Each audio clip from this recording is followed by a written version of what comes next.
Téléspectateurs d'ici et d'ailleurs, merci pour votre constante fidélité à Chérif la télévision. Bonsoir, bienvenue dans cette édition. Le ministre de la Jeunesse et de la Construction citoyenne, porte-parole du gouvernement, Amadou Koïta, a tenu son 5e briefing le mercredi 14 mars au siège du Centre d'information gouvernementale du Mali, SIGMA. Il avait comme invité Mme Diara Rakitala, ministre du Travail et de la Fonction publique, et Hassan Ag Moussa, ministre des collectivités territoriales. Amadou Diallo, Ibrahim Koulibaly. Le ministre de la Jeunesse et de la Construction citoyenne, porte-parole du gouvernement, s'est entretenu avec la presse sur 4 projets de loi examinés et adoptés par le Conseil des ministres. Le premier portait sur le statut des fonctionnaires des collectivités territoriales. Le ministre de tutelle, Hassan Ag Moussa, dira que les structures ont été harmonisées avec la classe de la fonction publique avec beaucoup d'améliorations. Le nouveau texte apporte un certain nombre d'améliorations. D'abord, l'introduction de la possibilité d'avoir un statut particulier, parce que les textes actuels ne prévoient aucune disposition de statut particulier. Donc ceci a été purgé. Au niveau des catégories de fonctionnaires, la catégorie B, en fait il n'y avait qu'une seule catégorie, la catégorie B. Maintenant on a créé la catégorie B1 et B2, à l'instar de ce qui se passe au niveau de fonctionnaires. Pour sa part, Madame le ministre du Travail et de la Fonction publique a apporté des informations utiles dans l'affaire Uicoma. Le gouvernement, à travers le ministère de l'Économie et des Finances, avait payé entièrement le montant de 2 milliards 100 millions. Arriérés de salaire, 248 177 869 francs CFA. Fonds de réinsertion des travailleurs licenciés, 1 milliard 433 358 483 francs CFA. Fonds de réinsertion des partants volontaires, 408 638 330 francs CFA. Le ministre porte-parole du gouvernement a expliqué les autres projets de loi adoptés en Conseil des ministres, notamment dans les secteurs de l'économie et des finances, de l'agriculture et du développement durable. Il a ensuite informé la presse des voyages récents effectués par le président de la République, Ibrahim Boubacar Keïta, à New Delhi en Inde, et du Premier ministre Soumeylou Boubaye Maïga au Maroc. Le ministre de l'économie et des finances a également soumis à l'examen et à l'approbation du Conseil des ministres le projet de décret portant affectation au ministère de la Solidarité et de l'Action humanitaire de la parcelle de terrain objet du titre foncier numéro 9868 du 5 de Mopti, sise dans la zone de Séwaré. Il y a également le ministre de l'Agriculture qui a également soumis à l'examen et à l'approbation du Conseil des ministres le projet de décret fixant la composition et les modalités de fonctionnement des commissions foncières, villageoises et de fractions. Le projet de texte présenté par le ministre du Développement local est un projet de décret fixant tout simplement le cadre organique de la direction des finances et des matériels du ministère du Développement local. Donc, au titre des informations, comme vous le savez, le président de la République était en Inde, en New Delhi, dans le cadre du sommet mondial de l'Alliance solaire.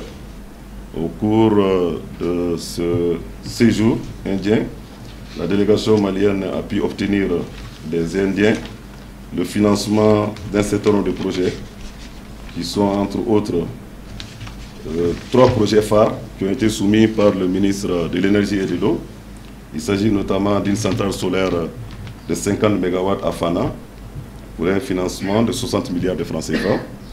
Il s'agit également de la construction d'unités photovoltaïques de 20 MW à Mopti pour un montant de 4 milliards de francs CFA.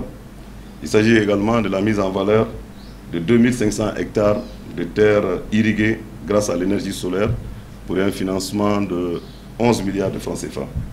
Le Premier ministre, chef du gouvernement, également a effectué une visite de travail dans le royaume chérifien, qui est un pays ami, un pays frère du Mali.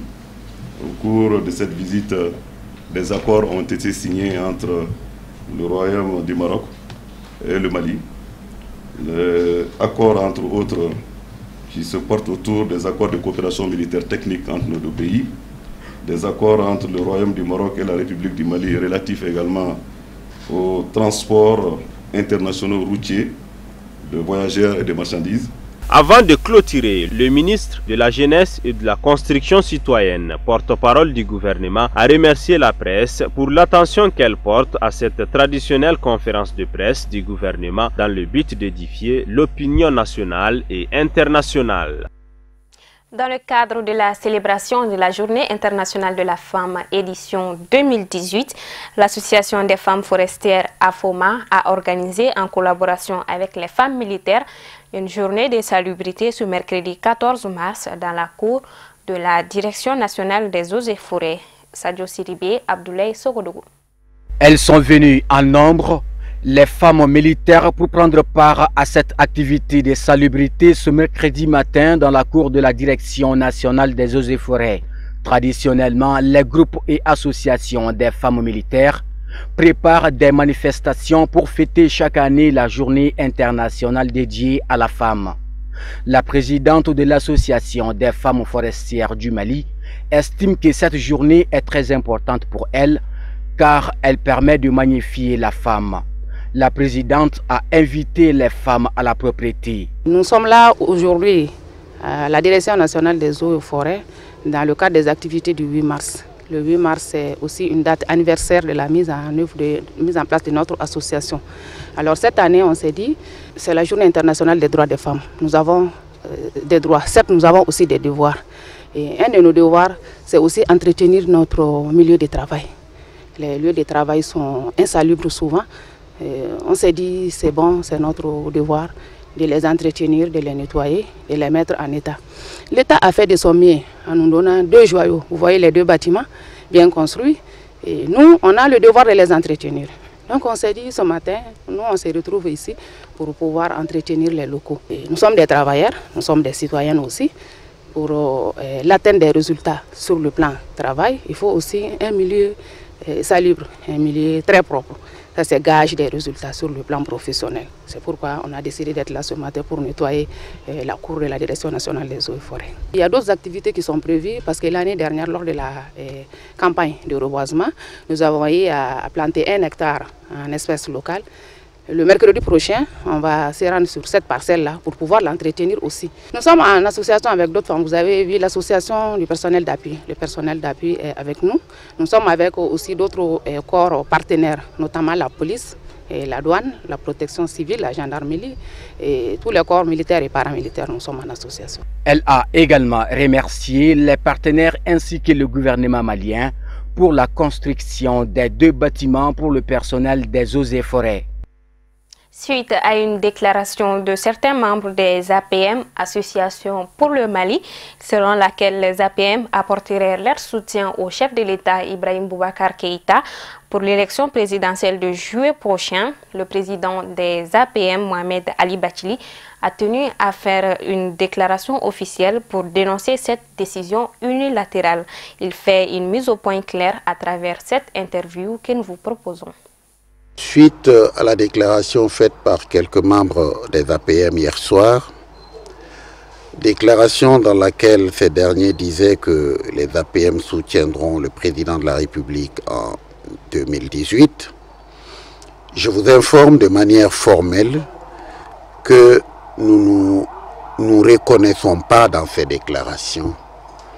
Dans les prochaines semaines, tous les membres des APM se réuniront pour choisir la démarche à suivre et nous vous tiendrons informés. Merci beaucoup. Les menuisiers ébénistes de Bamako ont organisé un point de presse au cours duquel ils ont tenu à informer l'opinion nationale publique de leurs préoccupations quant à l'exploitation abusive du bois. La rencontre avec la presse s'est déroulée hier mercredi au siège de l'Assemblée permanente de la Chambre des métiers du Mali. Abdul Karim Sako, Siedounyari. C'est la salle de conférence de l'Assemblée permanente des chargeurs du Mali qui a abrité ce point de presse organisé par les menuisiers. Ces derniers estiment que selon la réglementation en vigueur, le bois d'ébène figure parmi les espèces protégées. Il s'est avéré que certains exploitants forestiers exportaient l'espèce en question à destination de la Chine en dépit de l'interdiction. Partout où il y a l'exploitation de cette espèce-là, il y a problème. On a suivi le cas du Sénégal et de la Guinée. Donc c'est ça qu'on est en train de gérer et de trouver une solution avec les autorités locales et les décideurs politiques pour qu'on puisse mettre fin vraiment à l'exploitation abusive de cette espèce-là. Ouais, le bois vert, tout précisément, c'est le bois destiné. Il y a une entreprise qui est destinée pour ça, pour l'exportation de ces bois-là vers la Chine.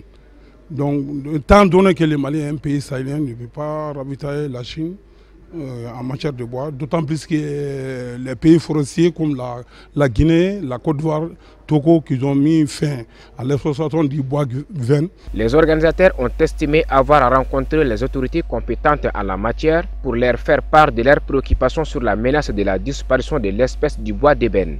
Les exploitants forestiers, ils attribuent toutes ces ressources-là aux Chinois. Bon, maintenant, on ne sait pas, ça se négocie combien? C'est par mètre cube, ou bien par kilo, ou bien par volume. Nous, on n'en sait rien. La signature de ces documents-là, qui est un décret qui est avec nous, là, qui est signé par 3 ministères, le ministère de l'Environnement, le ministère de l'Économie et le ministère du Commerce.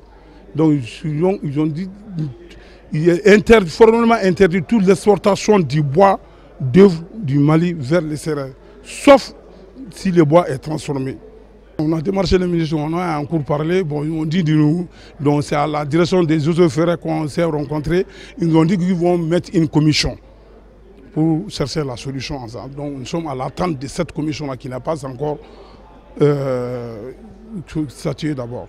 Répondant aux questions des confrères relatives à d'éventuelles actions après ce cap, les menuisiers ébénistes ont affirmé que ce n'est qu'une première étape.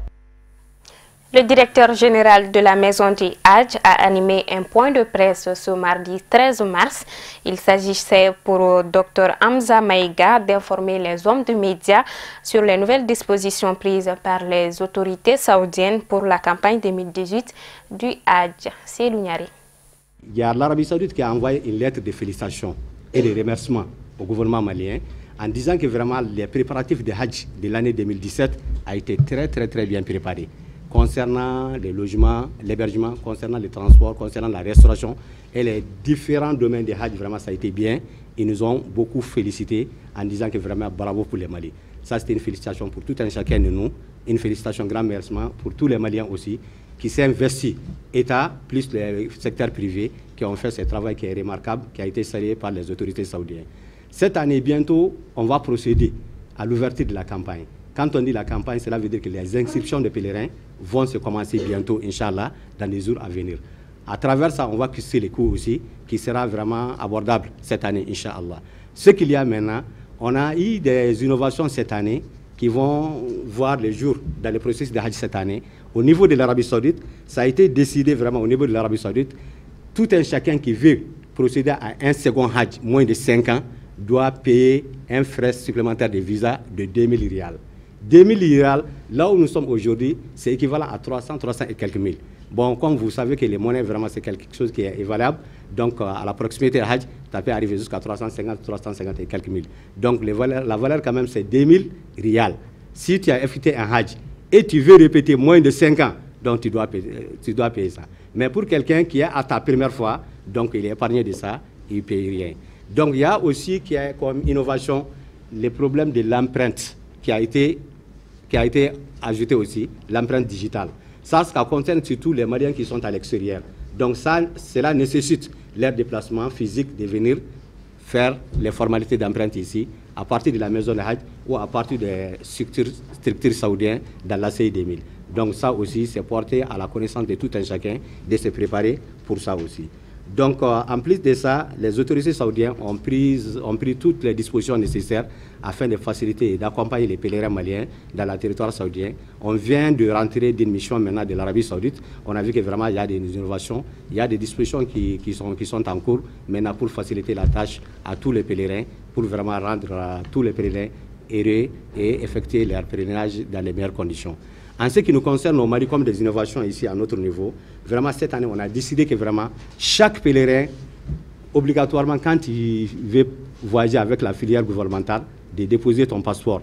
Tu ne peux pas t'inscrire sans le passeport. C'est devenu un document essentiel et conditionnel. Tu déposes ton passeport et tu t'inscris. Donc vraiment, les coûts de passeport maintenant, c'est depuis des années aux charges des pèlerins. C'est eux qui payent ça au niveau de l'immigration. Maintenant, les démarches aussi sont effectuées là-bas. Mais malgré tout ça, on va ouvrir un guichet ici. Mais le suivi des procédures, c'est aux charges des pèlerins maintenant. C'est lui qui fait son passeport et tu déposes ton passeport au niveau de notre guichet. On va faire les programmations du vol, c'est ça. On a constaté que l'année dernière, on a eu beaucoup de problèmes avec ces problèmes de passeport-là. C'est pour ça qu'on a décidé cette année, vraiment, chacun va s'en charger de son passeport maintenant. Tu te fais ton passeport. On a eu à échanger avec les autorités. Il dit que vraiment, dans toutes les régions aussi, à travers le commissariat, tu peux déposer ton dossier, tu peux avoir ton passeport sur place aussi. Donc le problème n'est pas compliqué. Et nous retrouvons Abdul Karim Sako pour le commentaire de l'actualité africaine.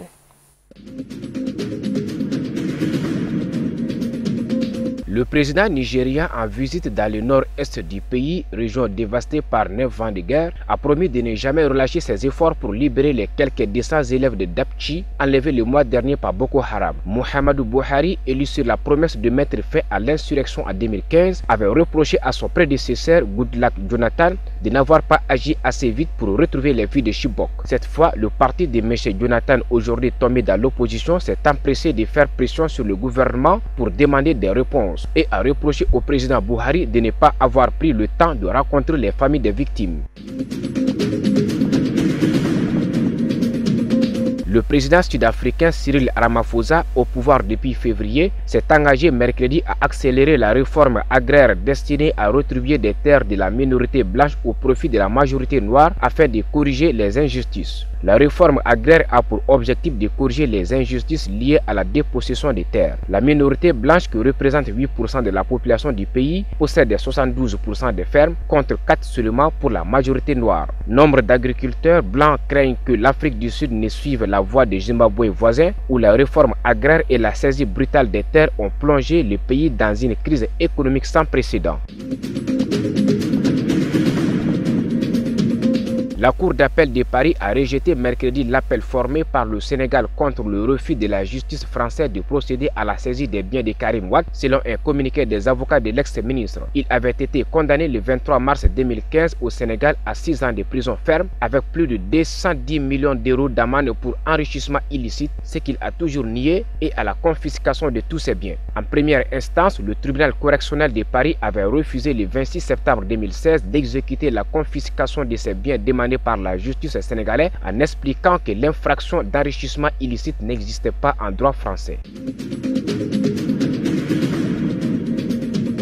Angela Merkel a été réélue chancelière ce mercredi 14 mars 2018 et a prêté serment. Les députés du Bundestag lui ont octroyé un 4e mandat à la tête du gouvernement, mais après 6 mois de crise politique, le défi est de taille. Madame Merkel doit désormais diriger une nouvelle grande coalition avec les sociaux-démocrates du SPD, alors que l'extrême droite progresse en Allemagne. La chancelière, si elle reste au pouvoir jusqu'au terme de son mandat en 2021, aura ainsi égalé le record de longévité de son père en politique, Helmut Kohl. La plupart des observateurs partent du principe qu'il s'agit du dernier mandat d'Angela Merkel. Ouvert mercredi au tribunal de Dakar, le procès des 32 terroristes sénégalais présumés connaît son 3e report. Une fois le tribunal installé, le juge Samba Kane appelle les prévenus comme le veut la procédure. Étrangement, des 32 prévenus se tiennent sur le côté. Le procureur demande alors à s'exprimer et affirme que le juge a omis de mentionner le nom de ces deux accusés. La parole est donnée aux avocats de la défense. Ces derniers ne se font pas prier pour attaquer les accusations du parquet. L'un d'eux s'exprime en ces termes: Monsieur le juge, c'est comme si vous preniez 2 personnes au hasard dans la salle pour les juger. Après seulement 45 minutes de débat, les avocats remportent une nouvelle bataille, obtenant le 3e report du procès. Au Burundi, des hommes ayant participé à l'organisation des matchs de foot entre une équipe locale et celle du président Pierre Nkurunziza ont été écrouillés, accusés d'avoir aligné des réfugiés congolais qui auraient fortement réduit le dirigeant. Pourtant membres du parti présidentiel, le CNDD-FDD, ils ont été arrêtés jeudi par la police et le service national des renseignements qui dépend directement du président. Il leur est reproché le recrutement des joueurs parmi les réfugiés congolais du camp de Moussassa à Kiramba qui auraient malmené physiquement le chef de l'État pendant la rencontre. Ces Congolais ne connaissaient apparemment pas le président Pierre Nkurunziza parce qu'ils l'ont fortement réduit.